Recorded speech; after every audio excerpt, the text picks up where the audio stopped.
Hello friends, welcome to my YouTube channel. आज का जो कॉन्सेप्ट है, मैं डिक्री के रिमेनिंग टर्म्स से डील करेंगे और डिक्री का कॉन्सेप्ट फिनिश करेंगे। उससे पहले मैंने डिक्री की डेफिनेशन लिखी थी यहाँ पे, और वो डिक्री की डेफिनेशन में हम लोगों ने जो ये मैंने पॉइंट अंडरलाइन किए हैं वो हम लोगों ने डिस्कस कर लिए थे। आज हम लोग डील करेंगे कि जो डेफिनेशन ऑफ डिक्री है वो क्या शैल नॉट इंक्लूड, कि डिक्री की डेफिनेशन में क्या नहीं आता है या डिक्री की डेफिनेशन क्या एक्सक्लूड करती है। तो फर्स्ट थिंग क्या एक्सक्लूड करती है, appealable orders and next the dismissal of default. Okay, so in topics को देखते हैं। सो फर्स्ट हम लोग बात करेंगे एग्जीक्यूशन की।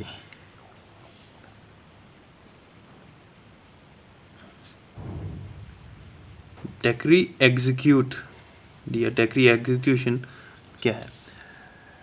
सो मैं बात करूंगा कि सीपीसी का amendment act, CPC amendment act 1976, इससे पहले क्या था सीपीसी में, prior to CPC amendment act 1976, section 47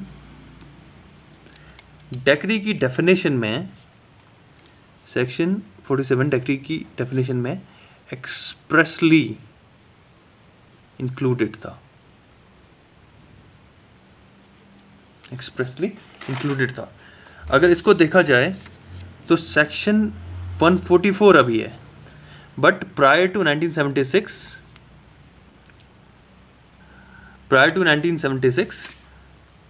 section 47 भी डिक्री की डेफिनेशन में इंक्लूडेड था। सो क्वेश्चन ये आता है कि क्यों ओमिट किया गया 1976 के अमेंडमेंट के बाद। सो द रीज़न इज़ कि पार्लियामेंट के बोथ हाउसेस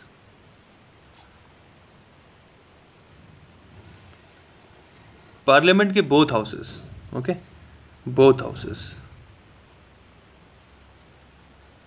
बोथ हाउसेस ने एक जॉइंट कमेटी बुलाई, और इस जॉइंट कमेटी में क्या रिकमेंड किया पार्लियामेंट ने। ओके, पार्लियामेंट ने रिकमेंड किया कि जो वर्ड्स हैं, ये वर्ड्स क्या हैं, सेक्शन 47 और ये एक्सक्लूड कर दिया जाए या ये ओमिट कर दिया जाए, ये रिकमेंड किया।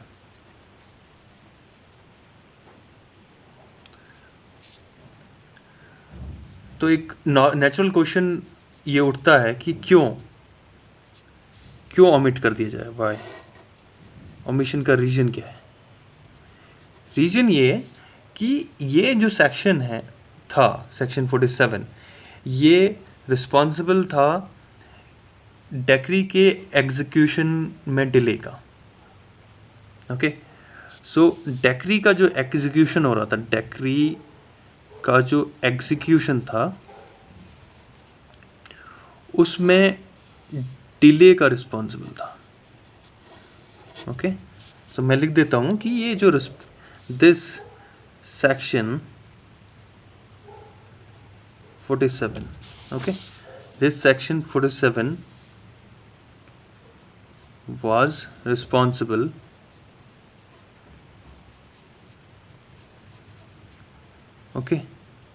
for delay or for unnecessary delay in the execution of decree. Okay, delay in the execution of decree. सो इसलिए यही वो रीज़न था कि पार्लियामेंट ने जो पार्लियामेंट की जॉइंट कमेटी थी उसने रिकमेंड किया कि सेक्शन 47 को ओमिट कर दिया जाए, और सेक्शन 47 ओमिट हो गया। ओके, अब क्या है, अब हम लोग नाउ प्रेजेंट में सिचुएशन क्या है कि प्रेजेंट में अगर हम लोग प्रेजेंट की सिचुएशन देखेंगे, नाउ प्रेजेंट की सिचुएशन ये है कि अगर कोई भी डिसीजन है जो सेक्शन 47 के अंडर लिया गया है, यानी हम लोग बात करेंगे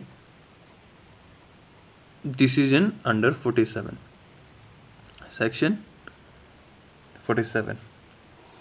सो कोई भी डिसीजन अगर सेक्शन 47 के अंडर लिया जाता है अब, सो वो डिक्री नहीं होगा। वो क्या नहीं होगा? वो नहीं होगा डिक्री।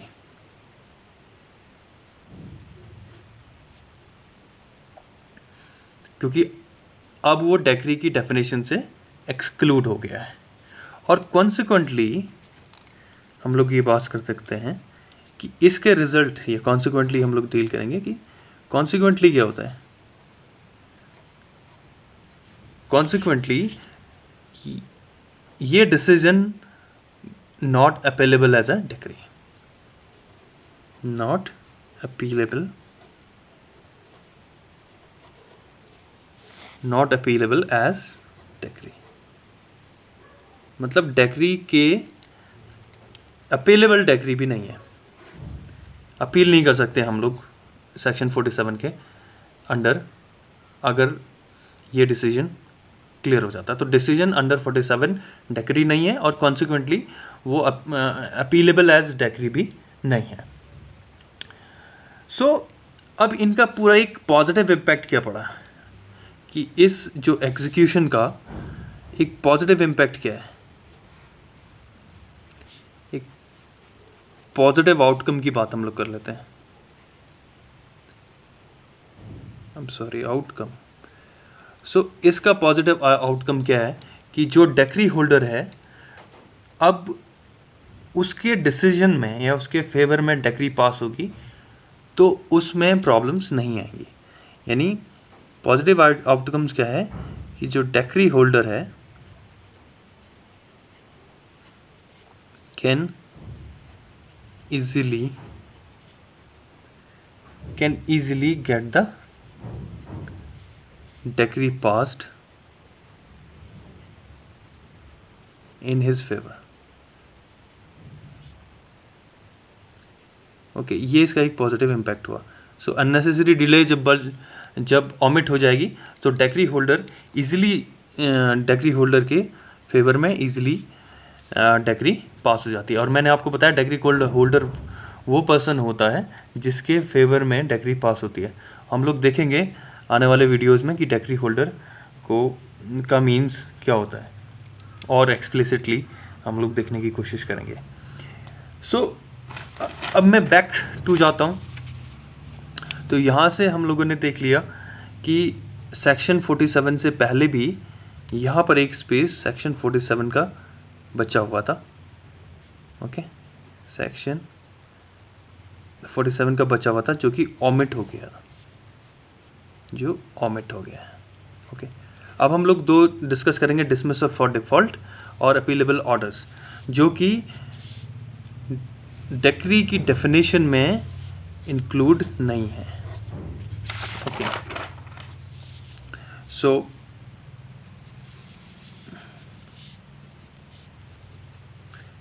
अब बात करते हैं डिसमिसल फॉर डिफ़ॉल्ट मीन्स क्या होता है। Dismissal for default, dismissal for default.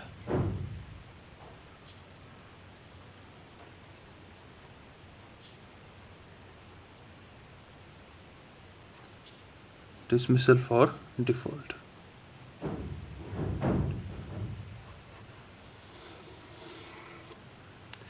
So ये एक बात क्लियर हो गई कि जो डेफिनेशन ऑफ डिक्री है, मैंने अभी आपको शो किया।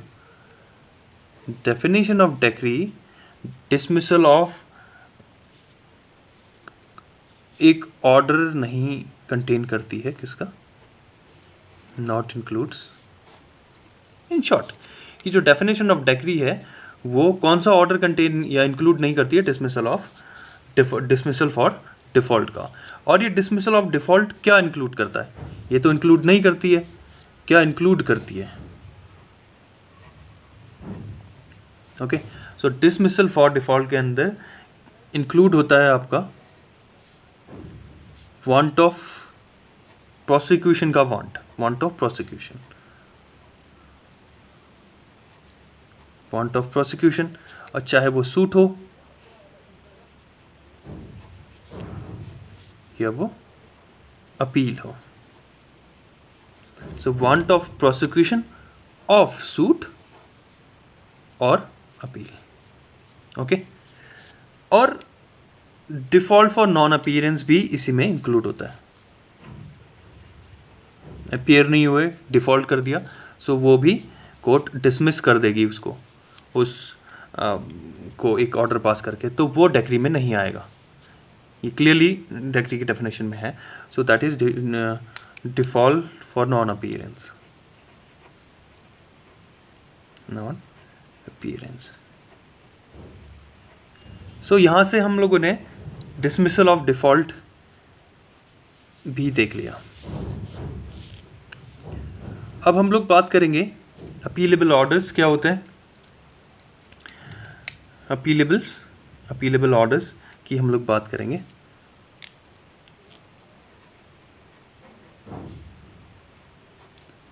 अपीलेबल ऑर्डर्स, अपीलेबल ऑर्डर्स की हम लोग बात करेंगे। सो डिक्री की जो डेक्री की डेफिनेशन है वो एक्सक्लूड करती है, वो एक्सक्लूड करती है एडजुडिकेशंस। कौन से एडजुडिकेशंस?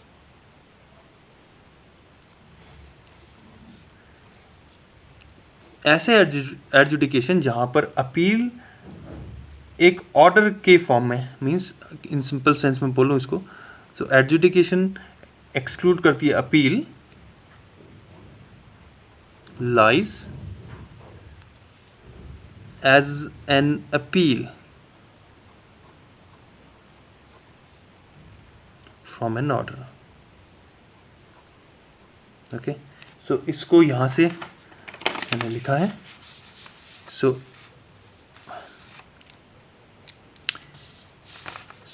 कोई भी decree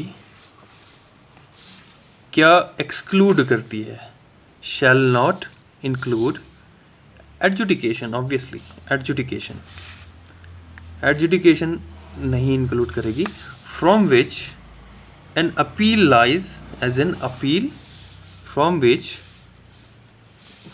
N appeal lies as an appeal from an order. इसको अपीलेबल ऑर्डर भी हम लोग बोलते हैं। तो ये एडजुडिकेशन आपके डेक्री नहीं होंगे, बट वो अपीलेबल ऑर्डर होंगे। ये अपीलेबल ऑर्डर सीपीसी के section 104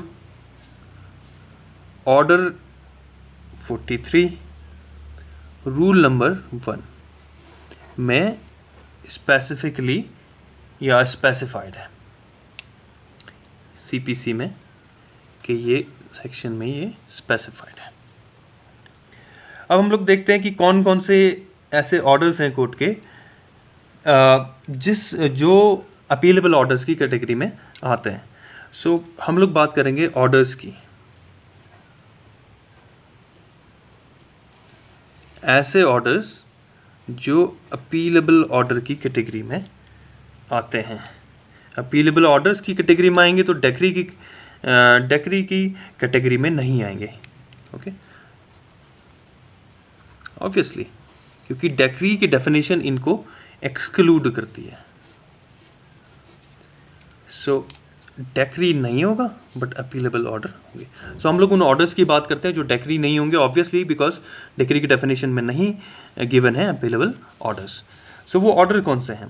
so first order deal करते हैं कि अगर ये ऑर्डर हम लोगों ने प्रीवियस वीडियो में भी पढ़ लिया था, बट मैं बता देता हूँ कि अगर कोर्ट एक ऑर्डर पास करती है जो कि प्लेंट को रिटर्न कर देती है, और कहाँ प्लेंट को रिटर्न करेगी? एक प्रॉपर कोर्ट में प्रेजेंट करने के लिए, तो वो डेक्री नहीं है, इसका मतलब वो अपीलेबल ऑर्डर्स में आता है। सो इसको अगर मैं लिखूँ एक, सो ऑर्डर क्या है आपका? ऑर्डर है प्लेंट का returning okay, so returning a plaint.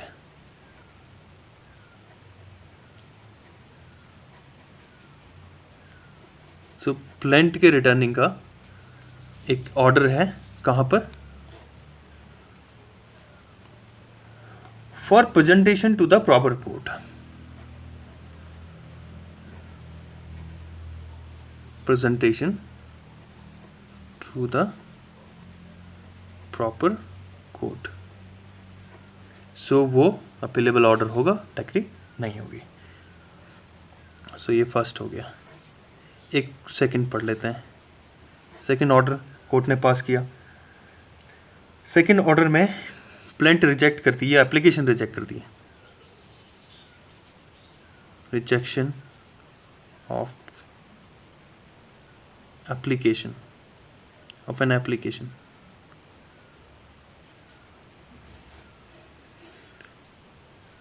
Application reject कर दी कोर्ट ने, किसकी, एक ऑर्डर की। ओके, और ये ऑर्डर कैसा है, order to set aside an ex parte decree. ये ऑर्डर कैसा है, to set aside an ex parte decree, to set aside an ex parte, to set aside an ex parte decree. So क्या बोला कि court का एक order है, court ने एक एप्लीकेशन रिजेक्ट कर दी है।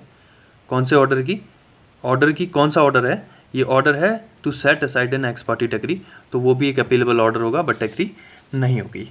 एक नेक्स्ट एग्जांपल पढ़ लेते हैं।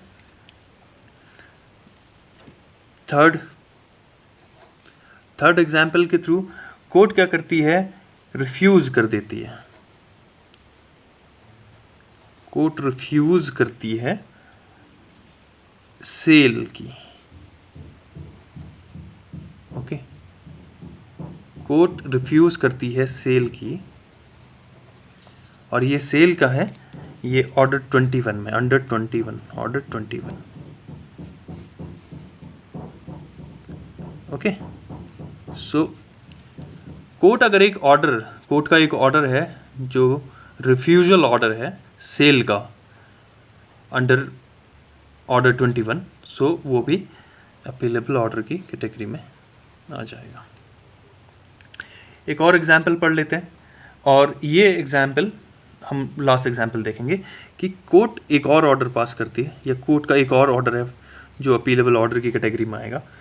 वो ऑर्डर फिर से रिजेक्शन का है, कोर्ट रिजेक्ट कर देती है।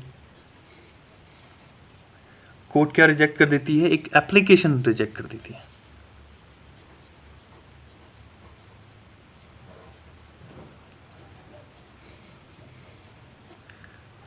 सो ये कौन सी एप्लीकेशन है, ये एप्लीकेशन है इंडिजेंट पर्सन को सू करने की परमिशन। एक गरीब pauper, permission to sue, permission to sue as an indigent person. Indigent means pauper, poor person, और कोर्ट उस एप्लीकेशन को रिजेक्ट कर देती है। सो ये रिजेक्शन कोर्ट का अपीलेबल ऑर्डर की कैटेगरी में आता है, और ये अपीलेबल ऑर्डर डिक्री नहीं होंगी बाय डेफिनेशन। ओके, सो ये बाय डेफिनेशन डिक्री की में नहीं आएंगी। अब एग्जाम्पल के थ्रू हम लोग देखना चाहते हैं, तो ये हम लोग देखें यहाँ पर, तो देखेंगे कि हम लोगों ने डिसमिसल ऑफ डिफ़ॉल्ट भी देख लिया है। हम लोगों ने एक ऐसा एडजुडिकेशन जिसको जो डेफिनेशन में इंक्लूडेड नहीं है, अपीलेबल ऑर्डर, वो भी देख लिया है। सो हैंस हमारा डिक्री ख़त्म हो गई है। अब हम लोग एक चीज़ मैं आपसे यहाँ पर डिस्कस करवाना चाहूँगा, और ये चीज़ है आपकी डिस्टिंक्शन। ये हम लोग डिस्टिंक्शन करेंगे कि डिक्री और अपीलेबल ऑर्डर में क्या डिफरेंस होता है। तो एक कॉलम बनाता हूँ डिक्री का, और एक कॉलम बनाता हूँ अपीलेबल ऑर्डर का,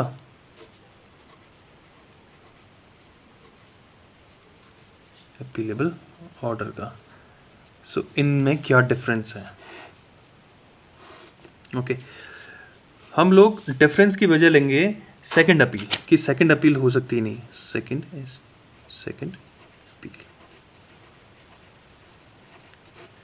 ओके, तो सेकंड अपील के पर्सपेक्टिव में क्या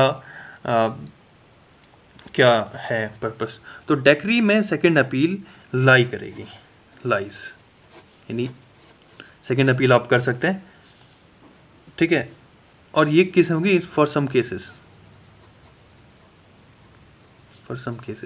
और ये केसेस सेक्शन 100 में मेंशन है कोर्ट के। यहाँ पर अपीलेबल ऑर्डर में कोई सेकंड अपील लाई नहीं करेगी। So no second appeal